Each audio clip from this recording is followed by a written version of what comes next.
Bismillahirrahmanirrahim. Assalamualaikum warahmatullahi wabarakatuh. Yang terhormat Bapak Andi Samsir SPD MSI selaku dosen pengampu dari mata kuliah Sejarah Pemikiran Ekonomi, serta terima kasih kepada teman-teman yang telah mensupport video ini. Sebelum masuk pada penjelasan materi, terlebih dahulu saya akan memperkenalkan teman-teman kelompok saya yang berjumlah 4 orang. Yang pertama, Karima dengan NIM 1996140011 sebagai pemateri pertama, Sri Rosita dengan NIM 1996140008 sebagai pemateri kedua, Dita As-Sakinah dengan NIM 1996140010 selaku pemateri ketiga, dan Sylvia Anggreni Jamal dengan NIM 1996141001 selaku pemateri terakhir. Adapun materi yang akan dibahas oleh kelompok kami adalah topik terkait pemikiran ekonomi klasik yang dikemukakan oleh Malthus, David Ricardo, Jean Baptiste, John Stuart Mill. Baiklah, untuk mengefisienkan waktu, mari kita simak video berikut ini. Assalamualaikum warahmatullahi wabarakatuh. Perkenalkan, nama saya Karima dengan NIM 1996140011. Baiklah, kita akan masuk pada teori Malthus. Pada abad ke-18, seorang ahli ekonomi bernama Thomas Malthus menggemparkan dunia karena teorinya yang dikenal sebagai teori Malthus, mengatakan bahwa pertumbuhan penduduk akan lebih cepat daripada ketersediaan pangan itu sendiri. Ia juga seorang pakar demografi asal Inggris dan orang pertama yang mengemukakan tentang penduduk. Menurutnya, penduduk seperti tumbuhan dan binatang, apabila tidak ada pembatasan maka akan berkembang biak dengan sangat cepat dan memenuhi dengan cepat beberapa bagian bumi. Menurut Malthus, pertumbuhan ekonomi adalah akibat dari proses pertumbuhan. Namun, pertambahan penduduk tidak bisa terjadi tanpa peningkatan kesejahteraan yang sebanding. Ia mengemukakan gagasan mengenai pembangunan ekonomi yang dikemukakan dalam buku kedua yang berjudul The Progress of Wealth dari bukunya Principles of Political Economy yang diterbitkan tahun 1820. Menurut Malthus, proses pembangunan ekonomi adalah suatu turunnya aktivitas ekonomi lebih daripada sekedar lancar tidaknya aktivitas ekonomi. Dalam teori ini, Malthus tidak menggambarkan adanya gerakan perekonomian menuju keadaan stasioner, melainkan adanya kemerosotan beberapa kali sebelum mencapai tingkat tertinggi dari pembangunan. Malthus memiliki beberapa saran untuk meningkatkan pembangunan ekonomi, antara lain, yang pertama, meningkatkan faktor ekonomi yang di dalamnya termasuk pertumbuhan. Perimbangan ekonomi dibagi menjadi dua, yaitu sektor industri dan pertanian. Kemudian meningkatkan permintaan efektif, yang mana di dalamnya menyangkut pendistribusian kepemilikan tanah secara adil, memperluas perdagangan internal dan eksternal, peningkatan konsumsi tidak produktif, dan peningkatan kesempatan kerja melalui rencana pekerjaan umum. Kemudian meningkatkan faktor non-ekonomi. Yang pertama, pendidikan, kedua, administrasi yang baik, ketiga, standar moral, keempat, hukum yang efisiensi, dan yang kelima, kebiasaan bekerja keras. Dalam bukunya tahun 1798, In Asia the Principle on Population, Malthus beranggapan bahwa bahan makanan penting untuk kelangsungan hidup, tetapi nafsu manusia yang tidak dapat ditahan akan menyebabkan pertumbuhan penduduk yang jauh lebih cepat dari bahan makanan. Teori Malthus mengatakan bahwa pertumbuhan penduduk seperti deret ukur. dalam kurung 1, 2, 4, 8, 16, 32 dan seterusnya. Sedangkan pertumbuhan ketersediaan pangan seperti deret hitung 1, 3, 5, 7, 11 dan 13 dan seterusnya. Yang artinya laju pertumbuhan penduduk lebih cepat dibandingkan laju pertumbuhan penduduk lebih laju dibandingkan pertumbuhan perorangan. Dan dampaknya dalam jangka waktu panjang manusia akan mengalami krisis sumber daya alam dan berebut untuk mendapatkan pangan jika laju pertumbuhan penduduknya tidak ditekan. Teori Malthus juga mempersoalkan daya dukung lingkungan dan daya tampung lingkungan, yaitu tanah. Sebagai suatu komponen lingkungan alam, tidak mampu menyediakan hasil pertanian untuk mencukupi kebutuhan jumlah penduduk yang terus bertambah dan semakin banyak. Karena komponen lingkungan menurun dan beban manusia yang semakin banyak, oleh karena itu jumlah penduduk harus seimbang dengan batas ambang lingkungan, agar tidak terjadi bencana alam berupa banjir, kekeringan, gagal panen, kelaparan, wabah, penyakit, dan kematian. Dan harga pangan akan menjadi semakin mahal dengan banyaknya pertumbuhan penduduk. Menurut aliran ini, pembatasan penduduk dapat dilakukan dengan dua cara. Yang pertama, preventive check atau pengurangan produk melalui penekanan kelahiran yang terdiri dari moral strain dan vice, di mana moral strain terdiri atas mengandalkan hawa nafsu, penundaan perkawinan, sedangkan vice itu adalah aborsi atau homoseksual. Yang kedua, positive check atau pengurangan penduduk melalui proses kematian yang terdiri atas vice atau kejahatan, misery atau kemelaratan yang di dalamnya terdapat epidemi, bencana alam, peperangan, dan kekurangan makan. Akan tetapi teori ini mendapat banyak kritikan karena tidak memperhatikan hal-hal sebagai berikut. Yang pertama, adanya kemajuan bidang transportasi yang dapat menghubungkan satu daerah dengan daerah lain sehingga distribusi makanan dapat berjalan dan hal itu memberikan keuntungan besar. Yang kedua, adanya kemajuan bidang teknologi, terutama bidang pertanian. Yang ketiga, adanya usaha pembatasan kelahiran bagi pasangan yang sudah menikah. Pada tahun 1822, Franz Place menganjurkan pembatasan kelahiran setelah perkawinan. Yang terakhir, fertilitas akan menurun apabila perbaikan ekonomi dan standar hidup penduduk dinaikkan. Sekian pembahasan teori Malthus dari saya. Wabillahi taufiq wal hidayah. Wassalamualaikum warahmatullahi wabarakatuh. Assalamualaikum warahmatullahi wabarakatuh. Perkenalkan, nama saya Sri Rosita dari Fakultas Ekonomi Program Studi Ekonomi Pembangunan kelas A. Nah, saya akan menjelaskan sedikit materi mengenai teori dari David Ricardo. David Ricardo lahir pada tanggal 18 April 1772 di London, Britania Raya. David juga sangat gemar menulis buku. David Ricardo adalah seseorang yang tidak memiliki latar belakang pendidikan. Namun, pekerjaannya dalam bidang pasar modal yang sudah digelutinya selama 14 tahun membuat David Ricardo paham tentang dunia perekonomian. Nah, pada tahun 1810, David Ricardo menerbitkan buku dengan judul The High Price of Bullion, dan pada tahun 1811 juga menerbitkan buku yang berjudul A Proof of the Appreciation of the Banknotes. Kemudian pada tahun 1815, beliau juga menerbitkan sebuah buku yang berjudul Essay on the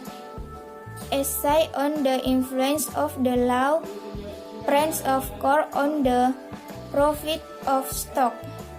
Nah, kemudian judul tersebut diganti lagi menjadi The Principle of Political Economy and Taxation. Buku ini mendominasi teori-teori ekonomi klasik tidak kurang dari setengah abad lamanya. Pemikiran David Ricardo sejalan dengan Adam Smith yang mengatakan bahwa labor memang memegang peran penting dalam perekonomian. Ide yang teori-teori berharga relatif atau theory of relative price berdasarkan biaya produksi, yaitu labor menjadi unsur utama di samping biaya-biaya kapital. Kapital mendapat perhatian yang cukup besar dalam analisis Ricardo, sebab kapital tidak hanya mampu meningkatkan produktivitas labor, tetapi juga berperan dalam mempercepat proses produksi sehingga hasil produksi dapat dengan cepat dinikmati atau dikonsumsi.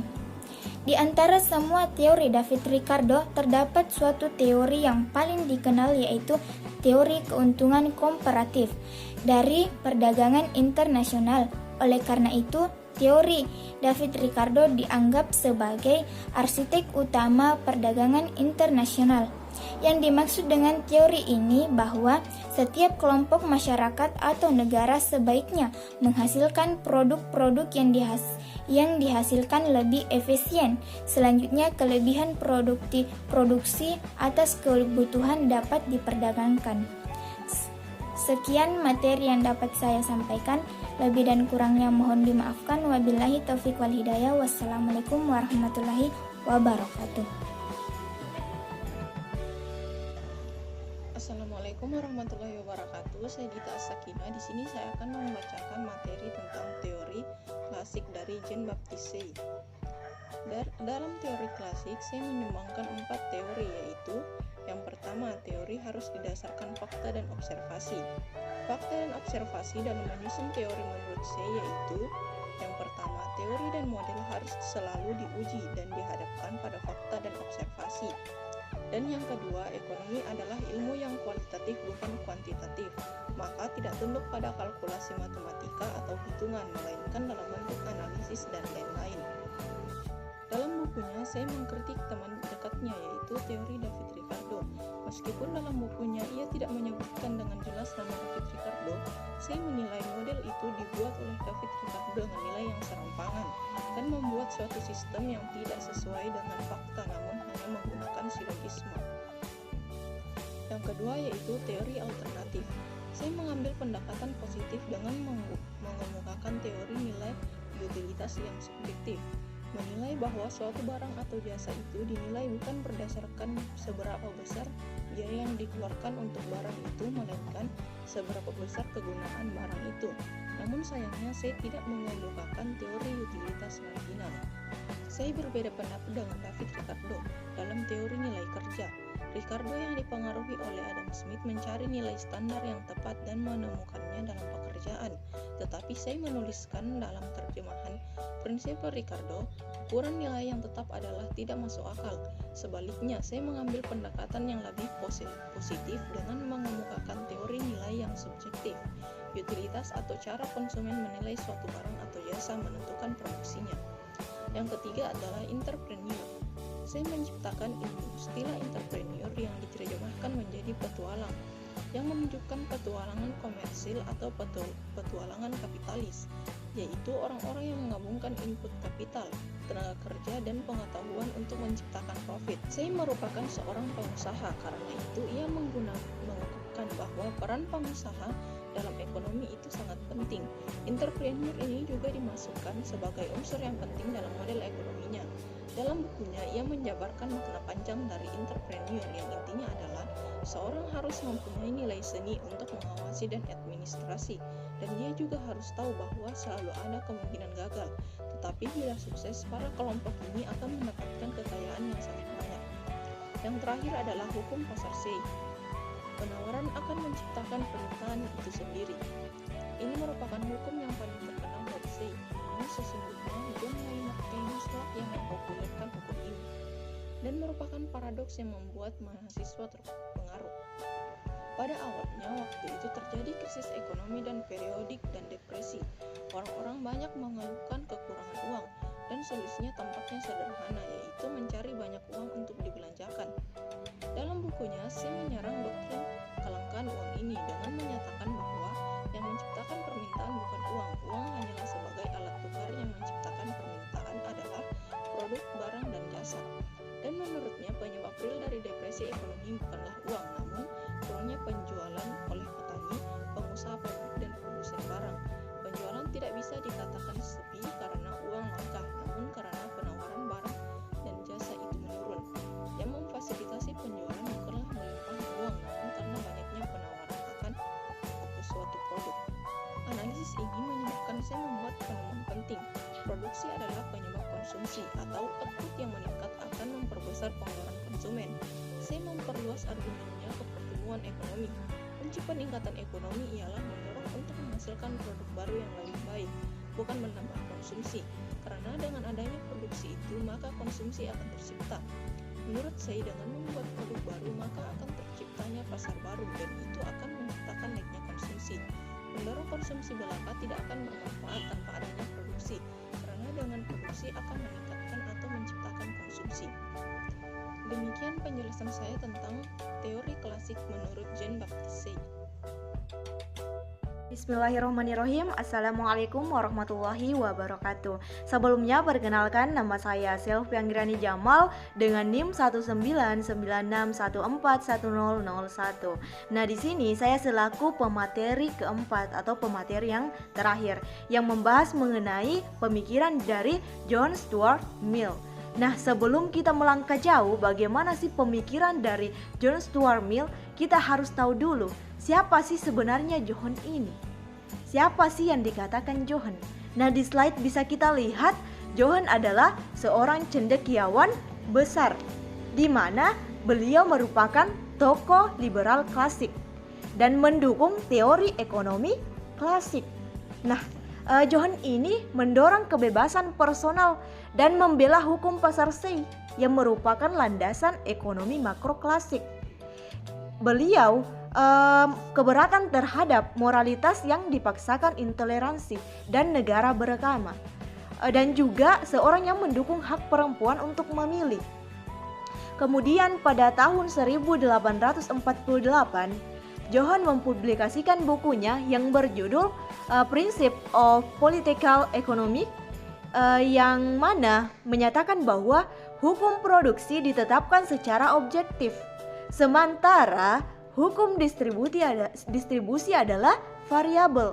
Nah, kemudian pada halaman 159 dia menambahkan bahwa jika harus memilih antara komunisme dengan semua tawaran dengan keadaan masyarakat sekarang, masyarakat yang penuh ketidakadilan dan penderitaan, maka semua kesulitan besar atau kecil tidak lebih seperti debu yang berada di dalam rekening. Nah, kemudian dari bukunya tersebut dapat disimpulkan bahwa dia sangat memfokuskan pada kesenjangan bukan pada pertumbuhan. Nah, kemudian Mill tersebut terkenal dengan ketidakkonsistenan dan kontradiksinya karena dia membela kebebasan berusaha tetapi dia mengaku sosialis. Dia mendukung perubahan revolusioner dalam kultur Victorian. Dia mencebaskan soal kelebihan penduduk serta mendukung teori distribusi dari Ricardo. Nah, kemudian adapun beberapa sumbangan pemikiran dari John Stuart Mill. Yang pertama yaitu bisa kita lihat di slide terkait utilitarianisme. Nah, apa sih yang dimaksud dengan utilitarianisme? Nah, yang dimaksud adalah merupakan paham buah dari hasil pandangannya yang terkait manusia dan masyarakat yang diterima sebagai landasan moral, utilitis atau prinsip kebahagiaan, yang menganggap bahwa tindakan dikatakan benar jika sebanding dengan kecenderungan untuk mendorong kebahagiaan, dan dikatakan salah jika sebanding dengan kecenderungan untuk menghasilkan ketidakbahagiaan. Jadi pemikirannya tersebut fokus pada apakah cenderung menghasilkan kebahagiaan atau ketidakbahagiaan. Nah, dari situlah bisa kita melihat apakah tindakan tersebut dikatakan benar ataukah dikatakan dengan yang salah gitu.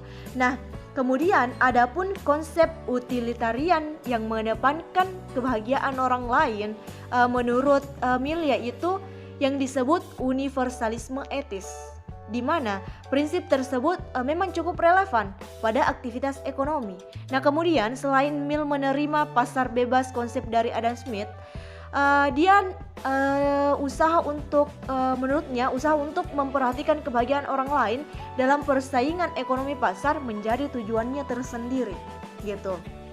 Nah, kemudian di sini bisa kita lihat di slide di mana kondisi pasar bebas yang cenderung bersikap egoisme sentris berusaha ditekan Mill dengan pemberlakuan nilai moralitas bersama, di mana prinsip kebahagiaan harus dirasakan oleh setiap pelaku pasar, pelaku usaha, produsen, distributor, hingga tataran konsumen. Jadi pasar bebas memang cenderung melahirkan kondisi menang atau kalah, namun di antara dua belah pihak diharapkan harus tetap mampu menjalin hubungan yang kelak melahirkan kebahagiaan bersama. Nah, itulah sebenarnya konsekuensi atas universalisme etis menurut dari Mill. Nah, adapun sumbangan pemikiran yang kedua yaitu terkait ekonomi dan politik. Nah, di sini kita bisa lihat terkait ekonomi dan politik ini dalam karyanya seperti yang saya sebutkan sebelumnya, yaitu yang berjudul Principles of Political Economy yang diterbitkan pada tahun 1848, di mana di sini dia menuliskan tentang masalah produksi yang merupakan bagian dari kegiatan ekonomi dalam hal pemenuhan kebutuhan masyarakat dan keinginan pasar. Kemudian bisa kita lihat di dalam buku tersebut, Mill banyak menyinggung masalah produksi dan buruh yang menjadi tema besar saat itu. Menurutnya, hukum produksi ditetapkan sebagai objektif, namun hukum distribusi adalah variabel. Nah, di situ dia mencoba menghubungkan konsep universalisme etis dengan kegiatan produksi dan kehidupan buruh. Nah, adapun buruh ini adalah orang yang berhak menerima upah atas apa yang dikerjakan, di mana menurut Mill bahwa tinggi upah tergantung kepada permintaan dan penawaran tenaga kerja, sedangkan penawaran tenaga kerja tergantung pada jumlah dana upah. Dalam hal ini jumlah modal yang disediakan perusahaan untuk pembayaran upah tersebut. Nah, kemudian peningkatan jumlah penduduk akan mendorong tingkat upah yang cenderung turun karena tidak sebanding antara jumlah tenaga kerja dengan penawaran tenaga kerja. Dalam pemikiran Mill tersebut yang saat ini dikenal sebagai teori dana upah. Nah, kemudian menurut Mill, penawaran selalu identik dengan permintaan dan dia menerapkan pola pikir baru bahwa produksi tidaklah harus ditentukan dengan permintaan pasar, sehingga baginya tidak ada istilah overproduksi yang selama ini dicegah oleh kebanyakan orang. Nah, Mill dalam hal pemikiran pembagian kerja sejalan dengan Adam Smith yang hidup lebih awal darinya. Namun di sini Mill menambahkan bahwa peran wanita sebagai kondisi yang memungkinkan terjadinya pembagian kerja di sektor real. Adapun di sini Mill mencoba menggambarkan 3 bidang pekerjaan yang dianggapnya ideal. Yang pertama terkait bagaimana mengenai pertanian, kemudian ada perusahaan dan ada juga terkait bank. Nah, adapun pertanian menurutnya di sini berkaitan dengan tanah, pemilik tanah dan pekerja, yang tentunya ketiga hal tersebut saling berhubungan. Kemudian di sana juga memunculkan penguasaan atas tanah, atau dalam hal ini sistem kepemilikan tanah yang mencoba digantikan oleh Mill dengan sistem baru, yakni sistem pertanian yang bernuansa kompetitif. Nah, kemudian dalam hal perusahaan menurut Mill itu mengidealkan perusahaan yang besar dan penuh dengan persaingan usaha. Selanjutnya yang terkait bank, di mana menurutnya itu bank di sini adalah bank yang sangat berperan dalam kondisi ekonomi yang stagnan, di mana dapat memainkan peran strategisnya dalam mencairkan modal sekaligus mencegah jatuhnya harga. Kemudian sementara fungsi utamanya adalah menghidupkan kembali iklim spekulasi bisnis yang sehat. Nah, itulah yang bisa saya sampaikan terkait bagaimana pemikiran dari John Stuart Mill. Dari beberapa tadi yang saya paparkan, semoga teman-teman bisa pahami. Baik, mungkin itu saja. Sekian dan terima kasih. Ya, itulah tak hasil presentasi dari kelompok 6. Terima kasih kepada semua pihak yang telah mensupport video ini. Semoga video ini dapat bermanfaat untuk kita semua dan berkah untuk kita semua.